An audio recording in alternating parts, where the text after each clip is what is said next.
This is the DRF Players Podcast. Hello and welcome to the Friday, December 2nd edition of the DRF Players Podcast, show number 193, if I have my calculations correct. I'm your host, Peter Thomas Fornatale, back with you alongside the usual crew. We have from the DRF offices in New York, Mr. Mike Hogan. Hello. And we have calling in from the planet Texas, as always, Jonathon Kinchen. JK, what's your story? Yeah, apparently I'm going to be moving to the Bowery in New York, begging for coffee money. I don't know what that means. You guys are going to have to help me out. We got to talk about that. The Bowery. You don't have to add that extra syllable, really. I'd just say Bowery.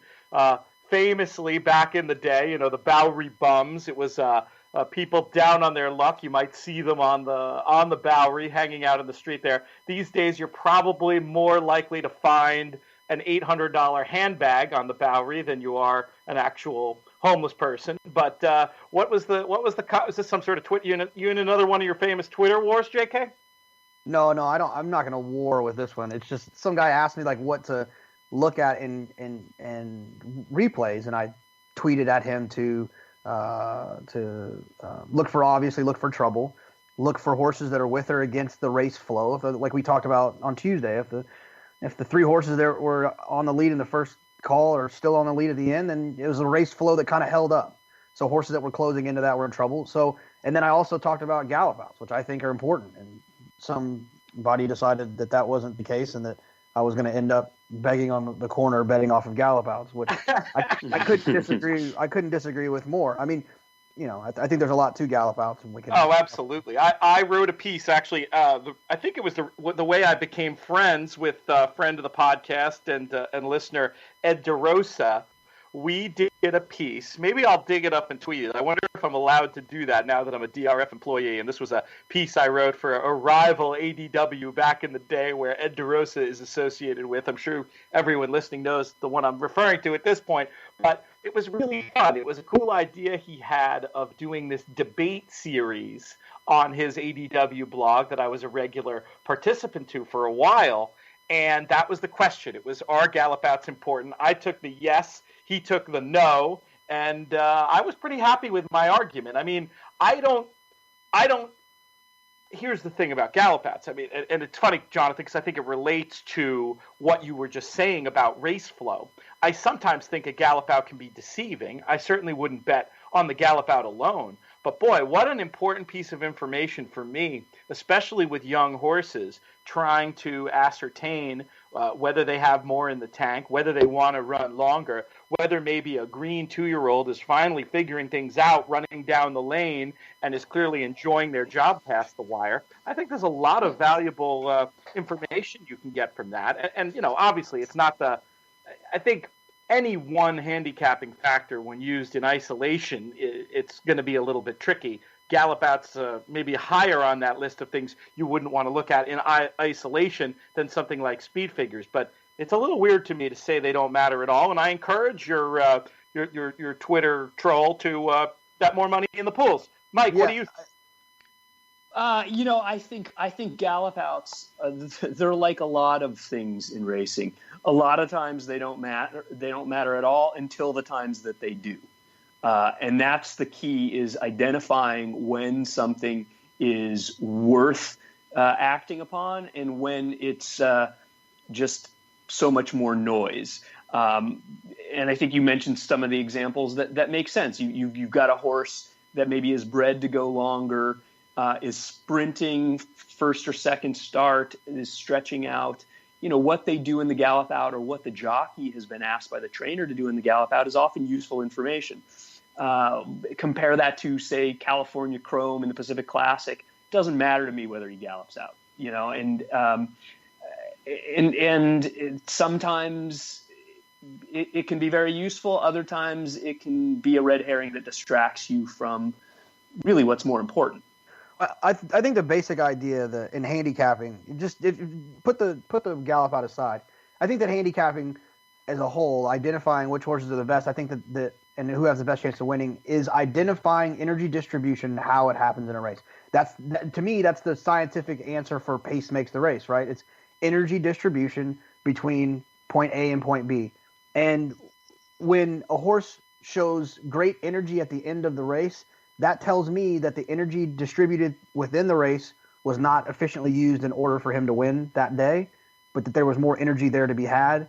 And so you can expect a better performance moving forward. How you can argue with that, it's kind of like arguing with Mike about Songbird being 8%. I don't know how to do it. To go there, Jonathan. We were we weren't going to give Mike a hard time about that anymore. Mike, you have to bring it up. Mike took a subtle shot at me earlier, so it's just payback. He reminded me. He reminded me that I said that Flincher wasn't going to lose another race in North America. Yeah, but not on the air, which should actually lead into why I mentioned that. This is the dawning of a new era in the DRF Players podcast that maybe not everybody realizes, but we've got a mixer now, which allows us to do a lot more, such as bring back audio clips from previous shows. And one of the things I mentioned before you joined pre-call, Pete, was I could dig up that old clip of Jonathon saying, book it, Flincher will not lose another turf race in North America in 2016, and I can play that back. And then we could play the stretch call of the race at Belmont and the Breeders' Cup. Boom. We'll get all this stuff in there. Yes. I know. Do you have the one little piece of pre-produced audio you've done? Do you happen to have it ready? I thought we could play it perhaps one last time. While we're giving Jonathon a hard time, we could play that piece of audio that you've created in honor of not this time, the recent retiree who Jonathon now has it was looking very good, that 100-1 future bet, not looking so, or was it even more than 100-1 you had on him? No, it was 100-1. 100-1. But I thought maybe in honor of that horse, Mike, you could play this very cool clip that you've come up with. Well, yeah, and I think eventually we'll create a number of segments and we'll have tournament talk or whatever. It's the nice thing is we can have fun with this. But this was an idea I had for a segment that we call Greatest Horse Ever. And you hear it all the time. Somebody runs a huge race, Frosted's Met Mile, wow, greatest horse, And so then the next week there's somebody else that runs an amazing race. Arrogant is the fastest horse. And so I wanted a segment that was kind of fun, kind of tongue-in-cheek, that maybe has a big voiceover, greatest horse ever, and then has this clip play. One of the greatest performances you'll ever see. How much the best is he? He is moving like a tremendous machine. This is unbelievable. Going to dominate the field and horrify him here. Complete one active bear and really humiliates rivals.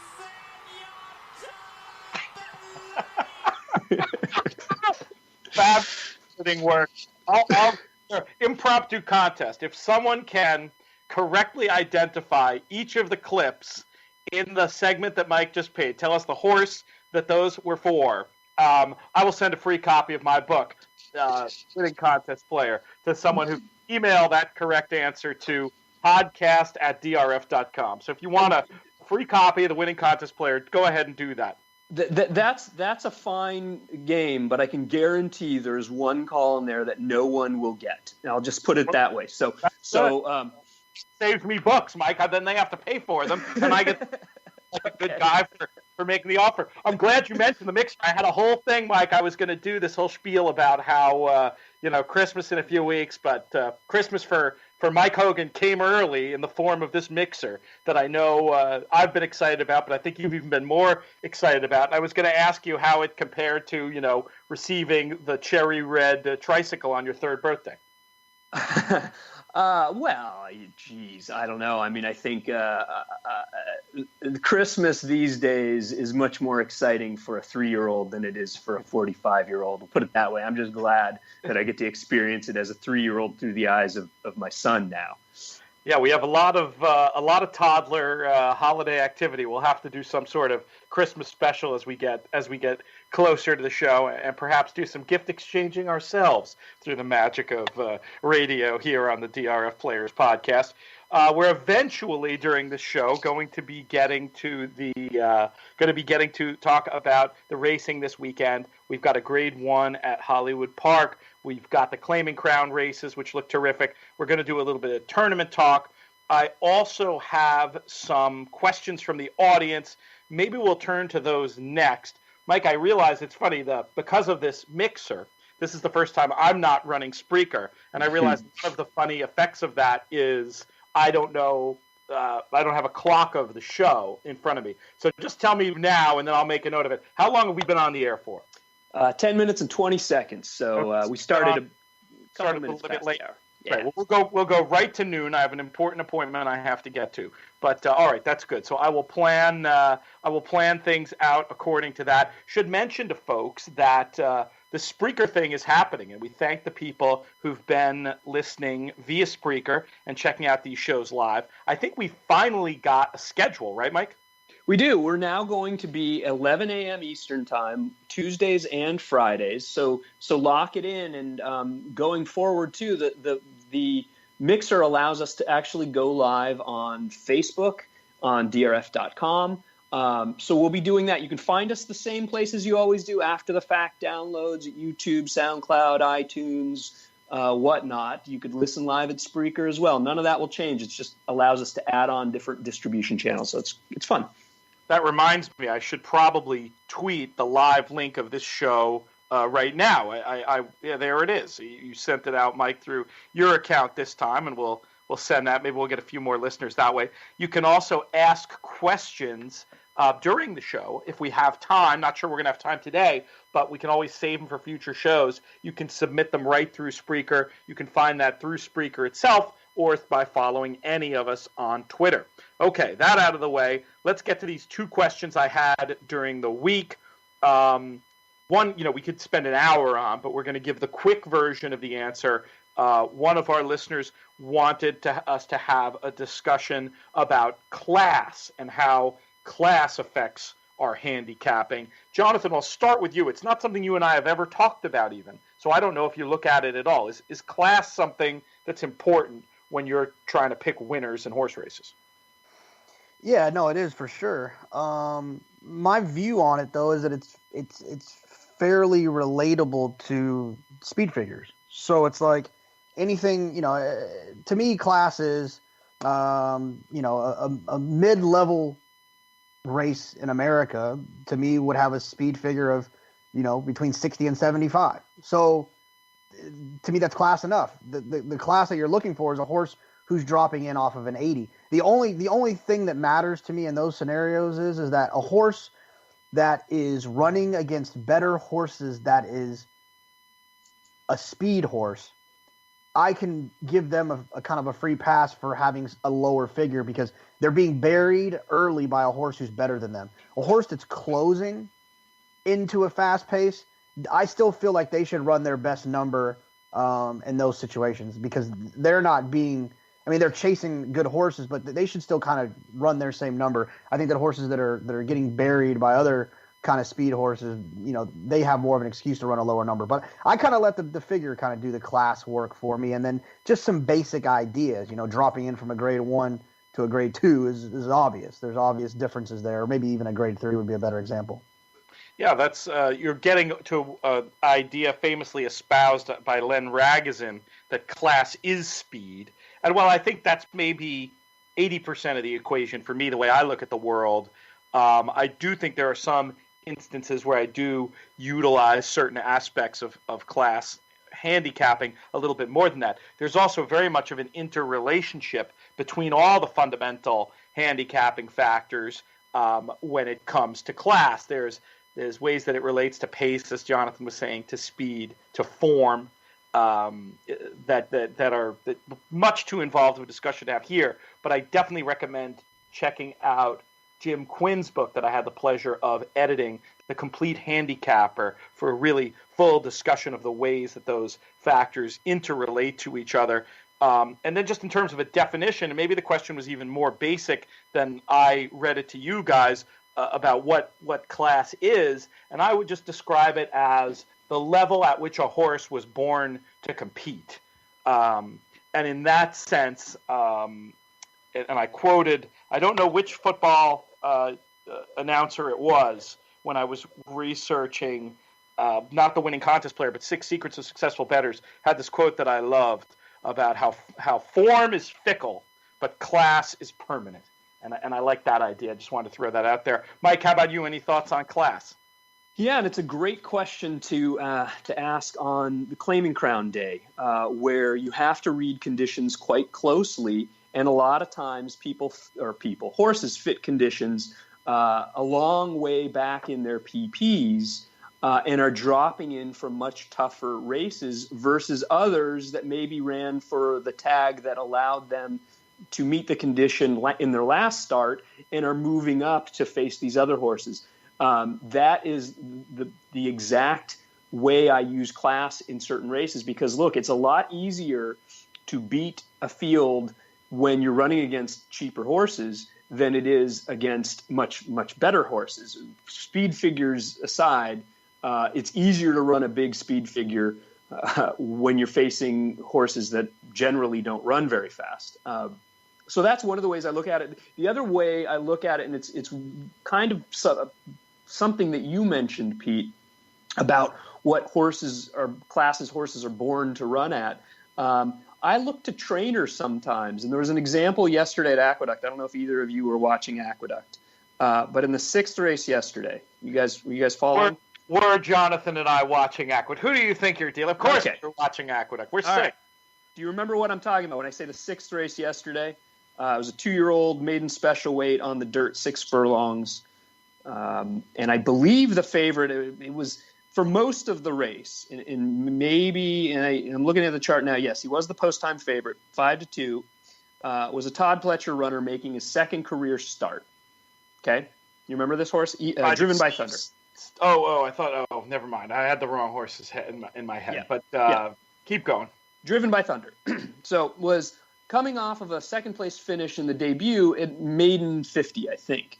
And my feeling with especially Todd Pletcher horses, Bob Baffert too, these top trainers, certain ones have a history, and I can pretty much rely on Todd Pletcher debuting a 2-year-old in a maiden claimer. That horse is probably maiden claiming quality. And sure enough, that horse was never a threat and ended up beating one horse in the field as your favorite. That's where I look at class sometimes. Speed figure wise, he absolutely fit against the others coming from maiden special weight company or, is actually won by a first time starter. But I look at it from that standpoint. When Todd Pletcher tells me that he's got a maiden claimer, I usually take that to heart. Yeah, you're not going to be that interested in betting him in a maiden special weight, even a weaker one toward the end of the year. I think that's a good example. We had another question. This is one we've tackled on the show before, so I don't think we need to spend a ton of time on it again, but we'll let Mike kick off with this one. Somebody was asking about the importance of rail settings on the turf and how they affect your handicapping. Mike, go. Oh, this is another one that's perfect for Gulfstream because Gulfstream essentially has they have one turf course, but the way they move their rail settings, they set it up as if they have sometimes 2 or even 3 different settings. There's with the rails down, the temporary rail down, rail at 0, they will go out up to 110, 118 feet in some instances.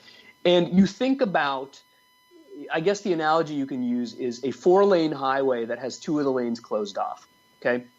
Even if there's not as much traffic, sometimes if you're trying to get by slower cars, there's not as much space to do so. So it is often more difficult for these closers, or at least my experience shows that it's different for a lot of these off-the-pace closers to get good trips when the rails are out really far.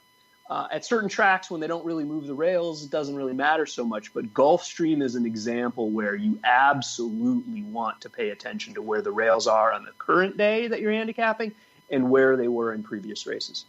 My clue on that, my 2 cents is that while I agree in theory it should matter a lot at a place like Gulfstream, the one guy I know who studied this statistically, Jake Jacobs from Racing Flow, the tidbit he pointed out to me was that he really saw the statistical difference in rail settings when the oval was already tight to begin with. And the 2 courses I remember him mentioning specifically were Belmont's Inner and Saratoga's Inner, that when the rail settings are out there, it's really noticeable that the speed horses do better than the closers. JK, how about you? In your experience, does that old saw hold true about rail out equals speed? And any other thoughts you have quickly on rail settings? Out there, it's really noticeable that the speed horse. What was that? Yeah, that was. I was like, Peter, are you asking another question? Yeah, no, that was. Sorry, I was messing with something I shouldn't have. This is the downside of having the mixers. You guys can hear everything going on. Practicing. He's practicing.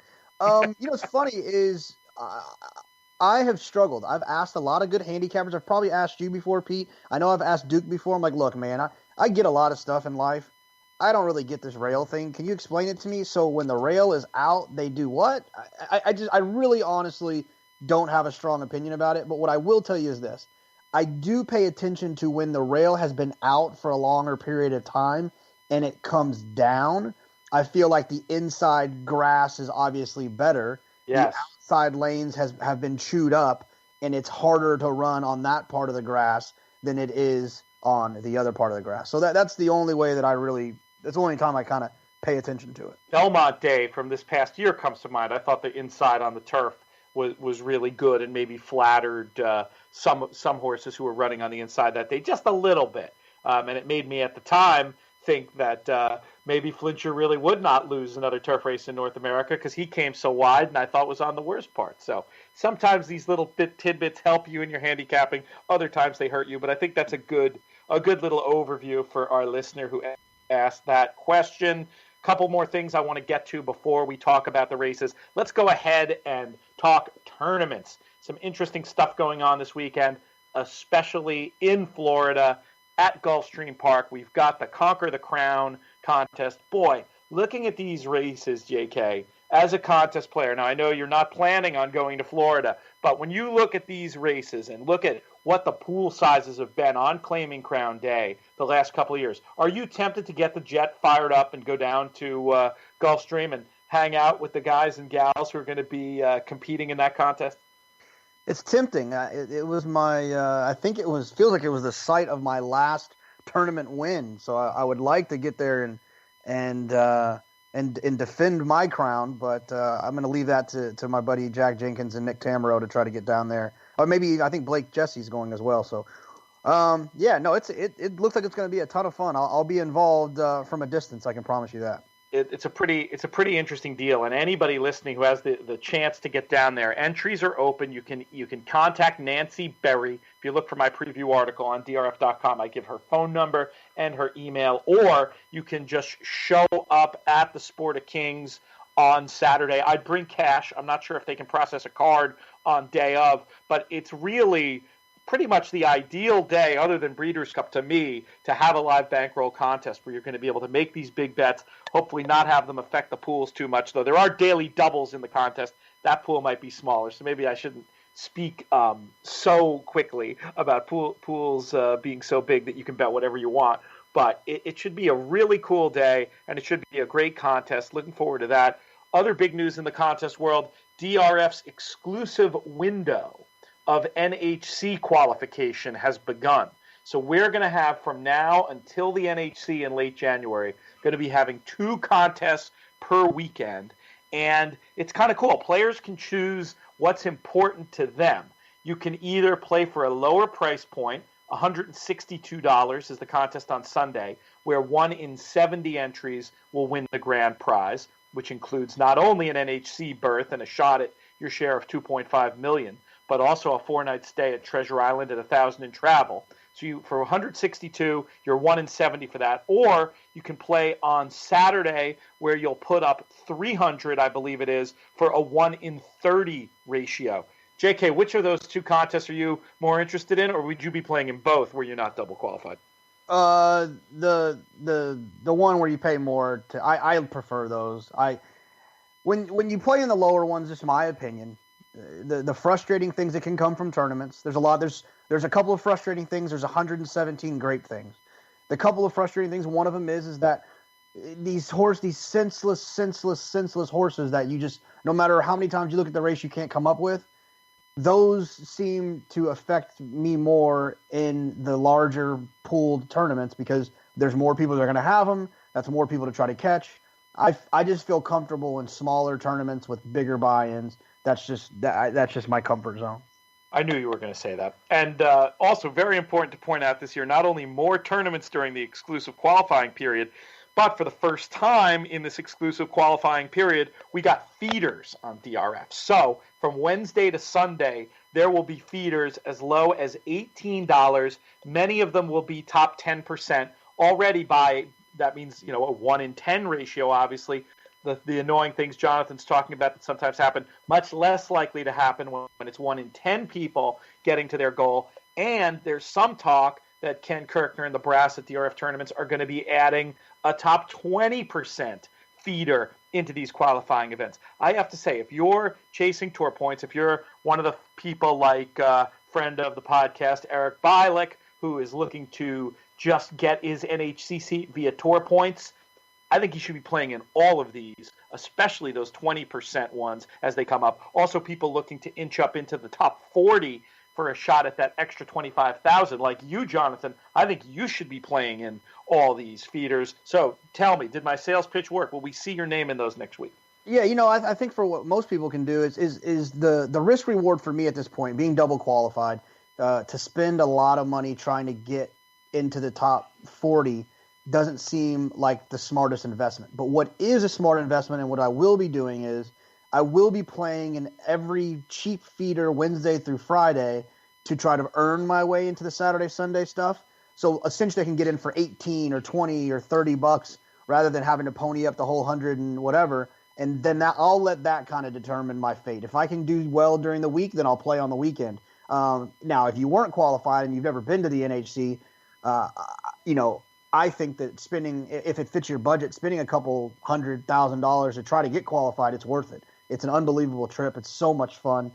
Just sitting down in the bars of the Treasure Island on the night before, and there's literally 45 to 100 people around you that literally care about the exact same things you do, and your random bar conversation is not about baseball or politics, for crying out loud. You're talking about the 7th at Gulfstream, and it's a lot of fun. It really is a ton of fun. It's a great point, JK. I call it the best horse player party of the year, and I really believe that. It's like a sort of a convention feeling, but better than that, because everybody there has won their way there, and I think for a lot of players, just getting there is their annual goal as a horse player. And I think that creates some seriously good vibes, that there's a lot of people who are happy to be there, and even the ones who have bigger goals, such as yourself, there's still this reward aspect to be in the hunt. And it's a cool vibe, and it's something every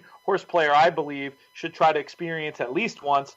And this is a great way to get involved for very little money. So folks should definitely check out tournaments.drf.com, the DRF Tournaments website, and look to get involved.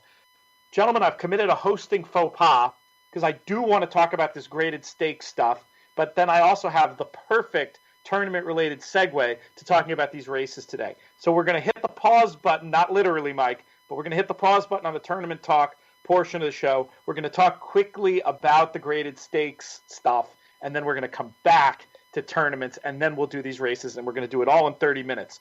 I don't have a ton to say about this graded stakes stuff. I'll give you my deal first. The graded stakes committee, I suppose has issues upgrades and downgrades of various races. It's interesting. It's good fodder for a podcast.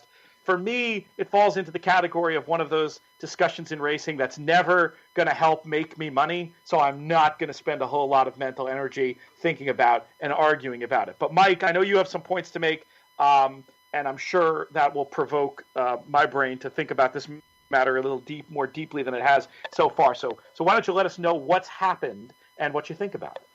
Well, they upgraded, as you said, they upgraded some and they downgraded some. The most notable ones being the wood and the bluegrass were both downgraded from grade 1 to grade 2. And then the Pennsylvania Derby, unsurprisingly, was upgraded to a grade 1.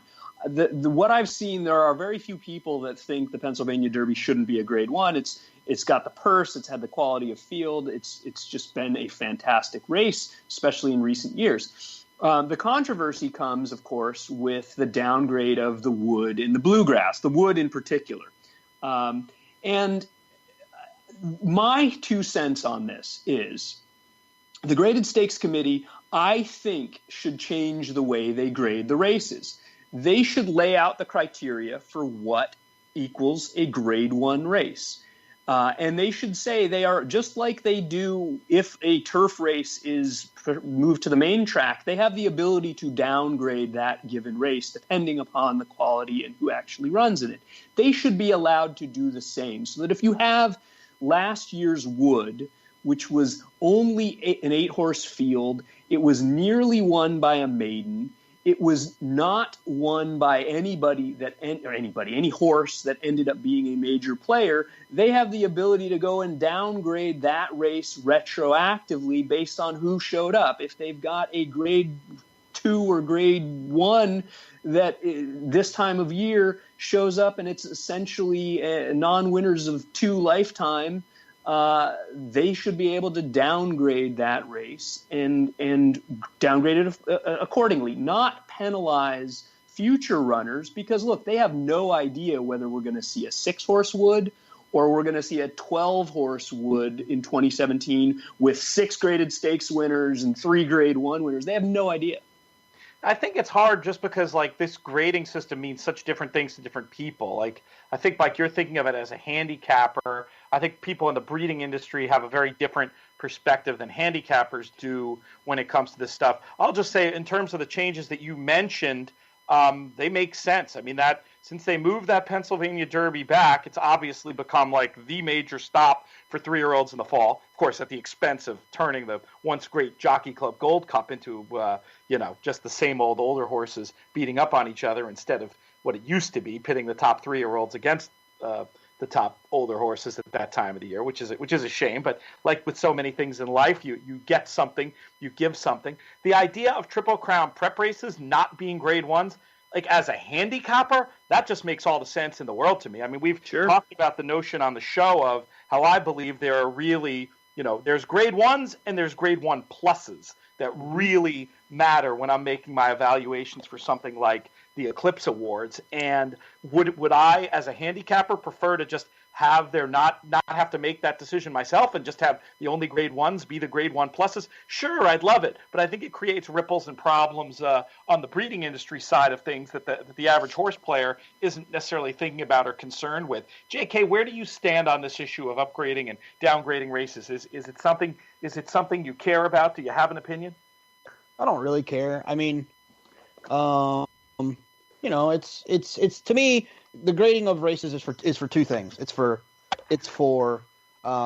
grading of races is for 2 things. It's for the breeders, and it's for the record books. That's it. It doesn't really affect me in any other way. So that's all that really matters to me. I like to watch good races and watch good horses running good races, and I don't care if it's a grade 3 or a grade 1. For instance, the Hollywood Derby this weekend. It is a grade 1. But I wouldn't care if it was a grade 3 if all those same horses showed up. The reason I think they do show up for the grade 1 is because of the breeding implications in that race, especially when it comes to the female variety. I think it matters a lot to them. You hear the word black type all the time, and you hear it a lot when you're running around. Explain what that is to listeners who might not know, Jacob. Yeah, so a black type, I'm guessing the origination is when you actually look at a sales catalog. Correct. Horses that have won graded stakes race, it shows up in black bold type. And so I'm assuming that when a horse's stakes placed and you look in their catalog, there's black type there. And I think that's why you hear people say, oh, we need to get some black type for this horse because it will help her resale value. It'll help her progeny and the progeny of her progeny and so on and so forth. And so I think that's why it's important. That's right. You can get a filly or mare, a third in a grade 3. That's black type on the catalog page. That's going to help the sales down the line. And a grade 1 is better than a grade 2, etc., all the way down the line. Mike, anything to button up this conversation before I return us to tournament talk? Well, the one thing I'll say on the breeding side is I would imagine if the breeders thought about it, then they might be behind my idea, because then it really does legitimize those races that are listed as grade 1s. And when you can say, look, we're standing a true grade 1 stallion, not like the asterisk grade 1 that had only 5 horses entered against this one, and he got lucky, which which most breeders anyway, when they send their mare, they can see through that anyway. They're going to know the difference between Arrogate's grade 1 in the Travers and, say, the grade 1 in, the Kentucky Jockey Club as a 2-year-old. Most people realize that. They understand that. And I would think that the breeding industry, if they thought about it, they might be behind the idea. All right, let's go back to tournaments. Other big thing happening in tournaments this weekend, it is the launch of Public Handicapper's new contest, the Winter of Our Discontent Holiday Handicap, going to be happening this weekend. You can sign up now. It's free to play. You can pretty much join Public Handicapper in the middle of contest without much of a problem. There are also monthly and weekly prizes. But why not start at the very beginning? Go to publichandicapper.com and check it out and get involved. We love to use, wherever possible, the PH races on the show as a way of guiding us, especially on the Friday show. They provide the 4 races we're going to be talking about today. And let's start with one that Mike just mentioned, or maybe Jonathan just mentioned, the Hollywood Derby. It goes as the 7th race at Del Mar. I'm kind of going out of time order. Hopefully that's not messing you guys up too much, but I want to dispense with the West Coast and get back to the East Coast and those claiming crown races that are going to be part of the Conquer the Crown contest. Who wants to begin? Who has something to say about this Hollywood Derby? Well, I'll say this. Regular listener Paul Romanelli, I don't know if Jonathan saw it because he only tweeted it to me. He said, I got even money. I know who Jonathan's picking. Oh, I do too. I know who Jonathan's picking in here too. We might need a sound effect for this. I don't know what it could be. But, just some sort of compilation of all the different times Jonathan has picked Richie Baltas horses on this podcast. I will say this though: he typically picks them shipping east. Now he's got one for a home game. So, J.K., are we on to you? No, I'm actually gonna steal your thunder, Pete. No! Yeah, I am. I've said it before on the show, and I think we talked about it. I love Beach Patrol. I think that horse is really, really good. I am mad that I have not made money on Camelot Kitten being a full brother to one of my favorite horses of all time. And so I'm a little bit annoyed by that. Watching that Bobby's Kitten. Watching that last race, I thought Annals of Time ran huge, and I don't feel like, we got that question about what do you watch in replays. I don't feel like he was ridden the last 100 yards of the race.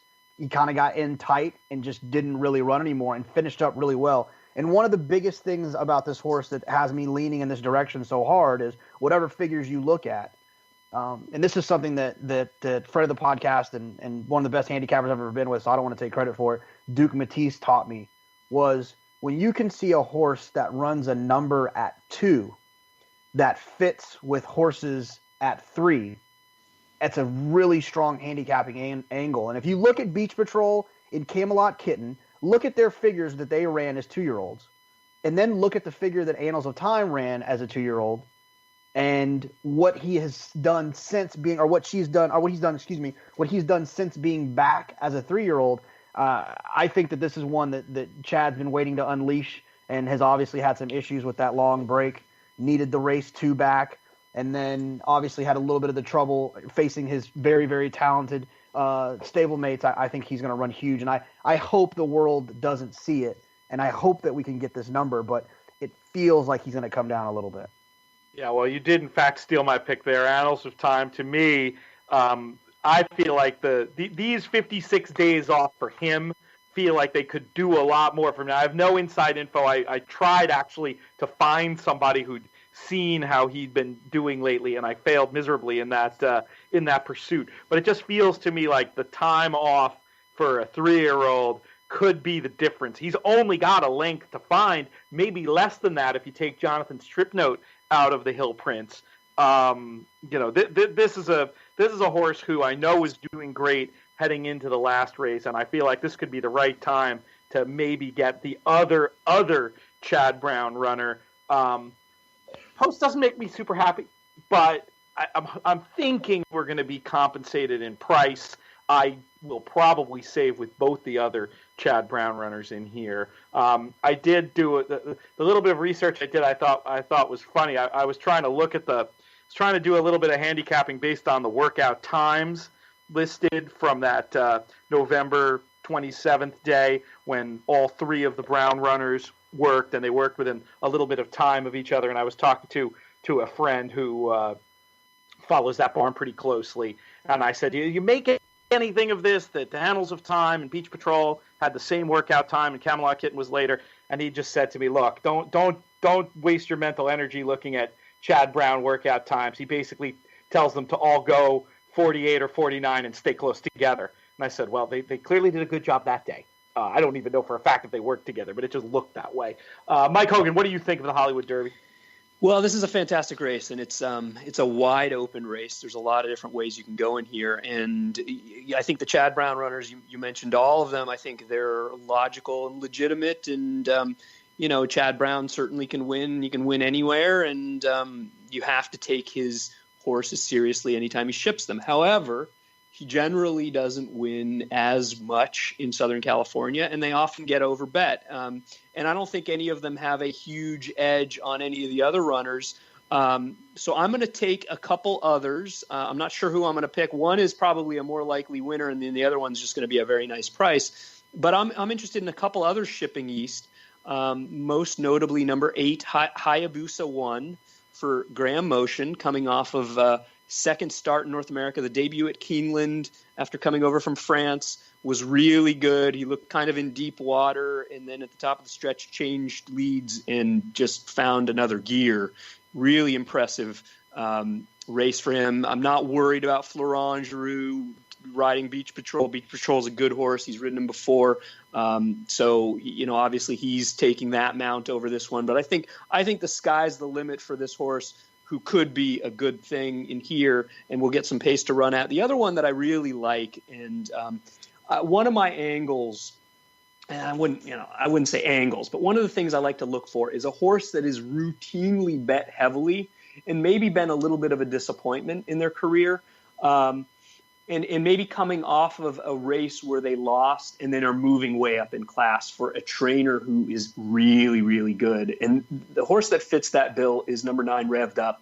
Obviously has the pedigree, being out of Storm Flag Flying, to be any kind of nibbled at Graded Stakes Company in the Commonwealth Derby, where really just blew the start for a horse that's usually relatively forwardly placed. And then next out maybe was going a little too far as the favorite and faded at Aqueduct. I like the cutback. Seems to be working well since. And Shug, for instance, when he sends him to Southern California, he does it very, very rarely. And aside from the Breeders' Cup, he's, I think, 2 for 3 in the last 5 years sending any horse to Southern California. So it's notable to me he takes a shot in here with a horse like Revved Up.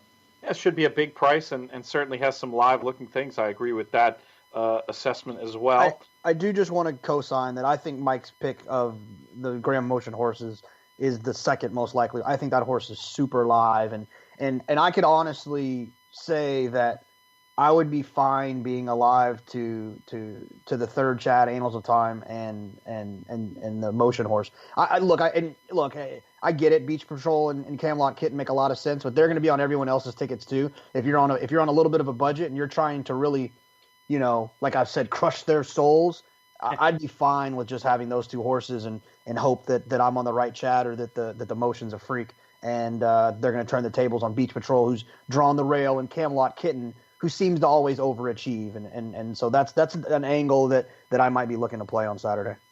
Very interesting. All right, let's move back to Gulfstream. We've got 15 minutes. We've got 3 races. That should be plenty. We just can't go down any rabbit holes, and we'll be all right. The first Gulfstream race we're going to talk about is the 7th, the Claiming Crown Iron Horse. Excellent name for a Claiming Crown race, that's for sure. Mike Hogan, will keep it with you. Who'd you come up with in here? I like a horse in here named Rich Daddy, who is 9-2 on the morning line, has been beaten by some of these foes in the past. But in all of his races where he's been bested, it was short fields and he was maybe a little bit up against it. Last out, he was trying to close into a ridiculously slow pace. And the time before that, he actually made a middle move into a relatively faster or a much faster pace, and then flattened out. So I think he's got a little bit of muddied up form. The race 2 back where he failed as the favorite was on a wet track. I don't think he likes a wet track as much as he does a fast track. I'm assuming, I haven't looked at the weather, but I'm assuming all is good for Saturday at Gulfstream. And I think you never know when they have those Gulfstream contests, Mike. You always there's that car from past. No, but in all seriousness, it's the weather forecast is good for Saturday. Good. And I think that helps a horse like Rich Daddy, who will get a little bit of pace to run at, will sit a good trip, and should be rolling late at a big or not a big price, but a square price. Yeah, I'm hoping Rich Daddy will be on my tickets too, and yeah, I think the 4-1, 5-1 range sounds about right. JK, what are you thinking in this one? It's not very often that I give 20-1 shots, but there's a horse in here I like. Look, if you're playing Gulfstream, I'm gonna need you to include every Jorge Navarro horse that you see. It's playground down there, and I wouldn't try to get cute. So I would use the 14 here. Good time had by all. But for me, I really want to have a little bit on the 11 Boca Scuttlebutt. Here's the thing. I looked at some of the old workout stuff that we have that I've seen from Gulfstream, and the horse has always worked well on the dirt. Has had some really, really nice works on the dirt. They tried to get him on the dirt a couple times. Both times he didn't really run that great. Both of them having some gate trouble at the beginning of the race. At 20-1, I'm gonna go with the fact that he's in great form. He has his last win by 4 on the turf.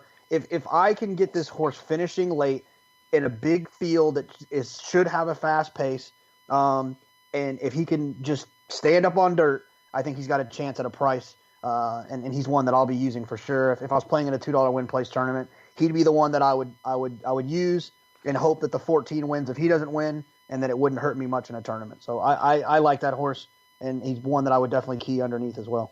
Do you think, Jonathan, the 14 will get the lead over the 1 Chepstow? Chepstow was another one I wanted to talk about in here. I liked having the rail and the speed and just guessing how the Gulfstream track is going to be playing. I agree. Maybe the two of them just set it up for something coming from out the back, but I was thinking Chepstow might be able to get it done wire to wire.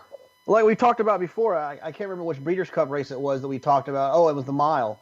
When there's speed drawn outside, far inside, and in the middle, they're usually going to fly. I mean, to me, it's a break thing. The 1 and the 14 on pace figures kind of feel like they're similar horses. I guess I would go with Jose being aggressive from the 14. It's a short run to the first turn going a mile and 16th at Gulfstream too. So I would think that Jose's got no option but to go on with it. And if I was riding a Jorge Navarro horse, I would go on with it too and think that they're not going to stop. His playground, indeed. Just be very careful if you get into the sandbox that nothing happens to you. That's my only warning there. Let's move on to the 8th race, the Claiming Crown Canterbury, I think we're calling it. JK, we'll give you the honors on this one. It's one of those deals we talked about a bunch of times where we're switching arenas. The turf sprint seems to be changing at every place. It's just a different type of race wherever you're at. It's obviously different at Santa Anita, at Del Mar, at Aqueduct, at Saratoga, at Del Mar, at Belmont, down here as well. This is a quarter horse race to me almost at Gulfstream. I always find the 2 or 3 fastest horses, and I don't care if the horse is going to be 80-1. I want the horse that I project to be on the lead at least somewhere in my situation. For me, I felt like the 3 and the 5 made the most sense in terms of being on the lead. I'm a little bit concerned that the 5's pace figures aren't as fast as I would like to see, but the fact that the horse is going to be 20-1 is back to Carlo Vaccarezza or Carl. That can be something a little bit along the lines of a switch to Jorge Navarro. And so that's one horse that at a big price I'd be interested in. One that makes a little bit more sense, that leaves a little bit less to the imagination, would be American Sailor. The horse, the run at Laurel was pretty impressive, and that horse has some pretty good pace figures. And I would think that horse could be on the lead. I'm not going to argue with you about much in here. I don't want closers going 5 at Gulfstream on the turf. I hear you. I couldn't resist, though. my eye just kept going in this race to the 2 Mike Maker runners. I figured this event, the Claiming Crown races, to have his name on them, and I was very intrigued by both Creaky Cricket and Partly Mocha at the prices they're going to be. You might be right, JK. Maybe they're going to be. Maybe they're just going to be too far back, but we don't know exactly what's going on. It's the beginning of the meet down there. For me, I'm going to play those two. Your idea about trying to get the best speed horse on the tickets, that's probably also a pretty darn good idea. And to me, that looks like it might be American Sailor, given the benefit of the inside post. Mainly, I'll be messing around with 6 and 7, with maybe a little bit of the 3. Mike Hogan, how do you see it? I see it like you, Pete. I particularly like Partly Mocha, who came back not too long ago after a bit of an extended break. Seemed like didn't miss anything, and now Maker and the Ramseys are taking a shot in here, and obviously they do good work with claiming horses and turning them into stakes winners. I don't know if you guys saw my tweet. In the last 5 years, Mike Maker has claimed 25 horses that have gone on to win stakes races for him, which is just incredible. Partly Mocha, Creaky Cricket both have a chance to do so in here, and I like that Partly Mocha has really run well. Is not a stone closer, but will sit 3 or 4 lengths off early. There's some pace to run at, and has had success at 5 furlongs at Gulfstream. I think he's sitting on a big race, and but it's a pretty wide open run, and generally I'm with JK. You want speed in these races. All right, let's move on to the Emerald. The Claiming Crown Emerald goes as the 11th race. I'll kick this one off. I like the looks of and the trip that I expected. Class and Cash. Speaking of Class that we discussed at great length earlier, Class and Cash was going to get. Looks like a push-button horse to me who fits in terms of form and figures, and is one that will be on my tickets. I also wanted to mention Riviere de Loup, who I think looks like might be the best closer in another. Going a bit longer here with an expected fast pace from my reading of it. I thought Riviere de Loup might be the best closer, and I wanted on some tickets. And I was also going to take a look. I don't know about the post. It's not exactly thrilling to me. Might make the trick a little difficult for number 14, Air Bueno, but another who was going to be on my tickets, and I wanted to mention for our Twitter buddy, Chuck Simon. JK, what do you think? Feels like they're going to fly in here. And one of the horses I just couldn't get off was the 7 Dream Man for Gary Contessa. He claimed the horse for 25 at Saratoga this summer. Stretched the horse out too far. The trip at Saratoga was just too far. And then if you look at the races since then, the horse is always finishing. Had a little bit of trouble 2 back. Shuffled a little bit on the turn, but still came on well. He's one that I want to pick up the pieces. He just feels like he's probably a little bit better than some of these, and he's definitely the one that I want. Love him for 3rd and 4th. Do you think there'll be enough pace to get up from as far back as he sort of projects to be? Well, here's the thing: it's 14 horses. There's gonna be 14. So I mean, the 1 is gonna show speed. Your horse is gonna show speed. The 11. Feels like the 13 is going to show some speed.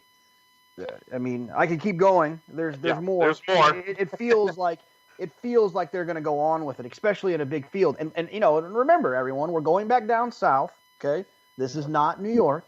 There will be no strangling. There's going to be horses running forward, and I think that they're going to go on with it a little bit. The turf course seems to be in great shape, so I'm not really sure how it's going to play. Usually Gulfstream favors speed a little bit.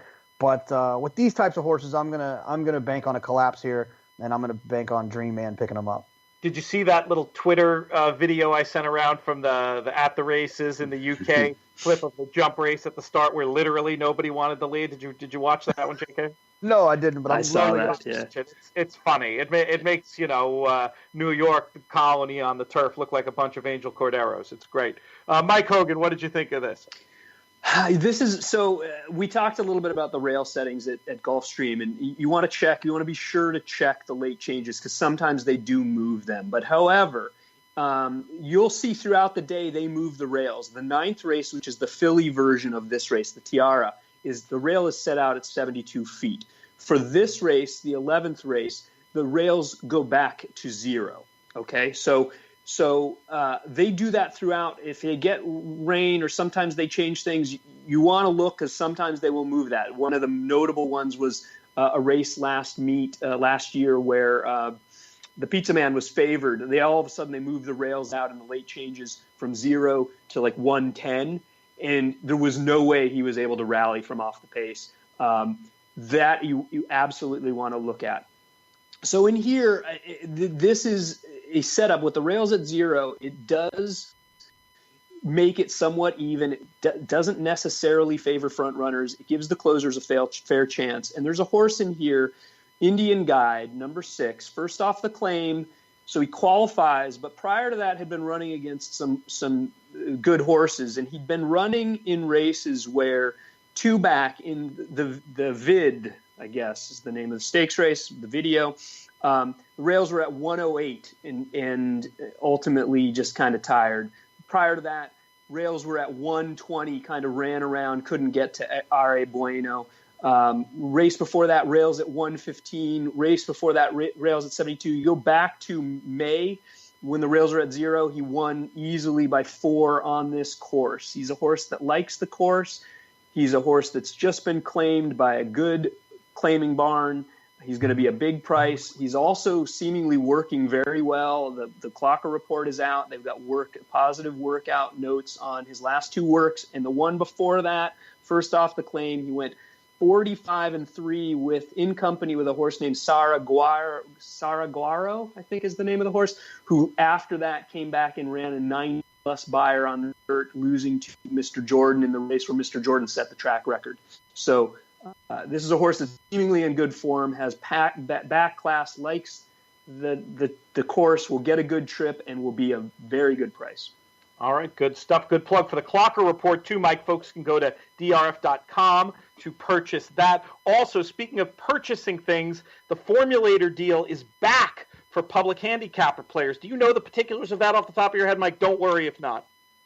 Oh, I don't. Yeah. But even I think it's $5. I'm pretty sure it's $5 for a daily unlimited. Does that sound possible? It's something. Go to publichandicapper.com. There'll be a banner ad about it. Sign up for the contest. It enables you for a fantastic discount. It's the one we ran at Saratoga. It might not be as good as what I said, but it's still pretty cool. If you're looking to test out Formulator, this is an absolutely great way to do it. That is all the time we have, gentlemen. No closing thoughts. You'll have to save them for Tuesday. I want to thank Jonathon Kinchen. I want to thank Mike Hogan. I want to thank all of you for listening. We're going to be back Tuesday at 11. I'm Peter Thomas Fornatale. May you win all your photos. All your photos. All your photos. All your photos. All your photos. All your photos. All your photos.